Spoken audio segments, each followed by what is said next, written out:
रामायण में एक प्रसंग है, लक्ष्मण मूर्छित हो जाते हैं।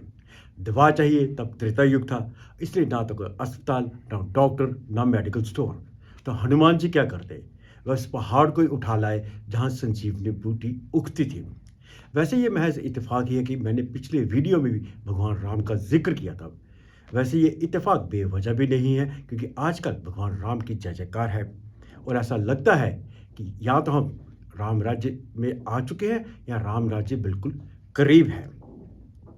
अब हम जब प्रभु राम के देश के नागरिक हैं, तो हम में से कई लोगों में हनुमान जी के भी गुण आ गए होंगे। मसलन पहाड़ उठाने की कला। आजकल अरावली के पहाड़ों की काफी चर्चा है सुप्रीम कोर्ट के फैसले के बाद। साल 2010 में सुप्रीम कोर्ट ने कहा था वह पहाड़ सिर्फ अरावली नहीं है जिनकी ऊंचाई 100 मीटर या उससे ऊंची है। फॉरेस्ट सर्वे ऑफ इंडिया ने कहा और इल्म की रोशनी डाली कि हजूर 3 डिग्री से ज़्यादा स्लोप वाली भी जगह पहाड़ ही कहला जाएगी, समतल मैदान नहीं। 2014 में सेंट्रल एम्पावर्ड कमेटी ने राजस्थान सरकार से 15 जिलों के माइनिंग लीज और जंगलों के डिजिटल डेटा मांगे। फॉरेस्ट सर्वे ऑफ इंडिया की जांच से पता चला कि 128 पहाड़ों में से 31 पहाड़ ही गायब हैं।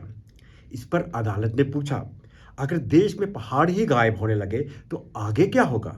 क्या लोग हनुमान जी बन गए हैं जो पहाड़ ही उठाकर गायब कर देते हैं?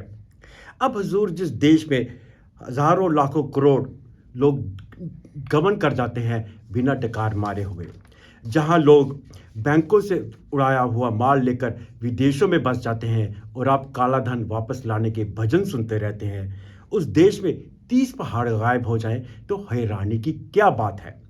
हमारे देश में जहां छोटा सा मदारी कबूतर गायब कर सकता है, तो धंधा सेठ, ठेकेदार और सरकार मिलकर पहाड़ क्यों नहीं गायब कर सकते? अब सुप्रीम कोर्ट भी इस मुल्क का है, बर्तानिया का तो नहीं। उसने भी काफ़ी रिसर्च की होगी और बड़े बड़े जज साहिबान ने सर जोड़कर अच्छी तरह से सोचा होगा। आखिर जब हनुमान पूरा पहाड़ उठाकर ला सकते हैं, तो इस धर्म प्रधान प्रदेश में किसी भी आदमी के पास देवताओं जैसी शक्तियां तो आ ही सकती है। इसमें हैरानी की क्या बात है? वैसे यहाँ तो चमत्कार होना रोजाना की बात है। जैसे नोटबंदी से काला धन और दहशतगर्दी का खत्म होना। वैसे पहलगाम और दिल्ली ब्लास्ट एक अपवाद है, मुल्क का हाल ठीक ठाक है। हो सकता है सुप्रीम कोर्ट ने भी यही सोचा हो, अब ना तो कोई देवता रूपी इंसान मिलने वाला है जो पहाड़ वापस लाए, और पहाड़ अपने आप से आने से तो रहा नहीं, तो फिर क्यों ना ये 3 डिग्री ढलान का टंटा ही खत्म कर दिया जाए। तो नवंबर 20 को सुप्रीम कोर्ट ने फैसला दिया कि पहाड़ अरावली वही जिसकी ऊंचाई 100 मीटर से ऊंची हो। अब सुप्रीम कोर्ट ने जब अपने ही फैसले को उलट दिया तो शोर मचा। फिर हजूर, हमारे मुल्क की तारीफ ने, आप सब ने ये गाना तो सुना ही होगा, होंठों पे सच्चाई रहती है जहाँ दिल में सफाई रहती है, हम उस देश के निवासी हैं जिस देश में गंगा बहती है। शायद ये गाना माई लॉर्ड्स के कमरों में कहीं रेडियो में गूंजा होगा तो उनके जहन में सवाल उठा होगा, क्या हमारे फैसले से गंगा सचमुच उल्टी दिशा में बहने लगेगी?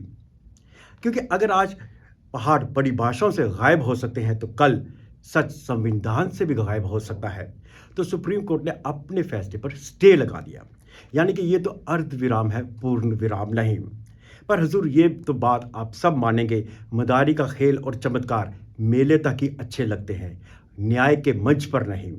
पहाड़ उठाना हनुमान का काम है, पर परिभाषा उठाकर हकीकत बदल देना कानून का काम नहीं।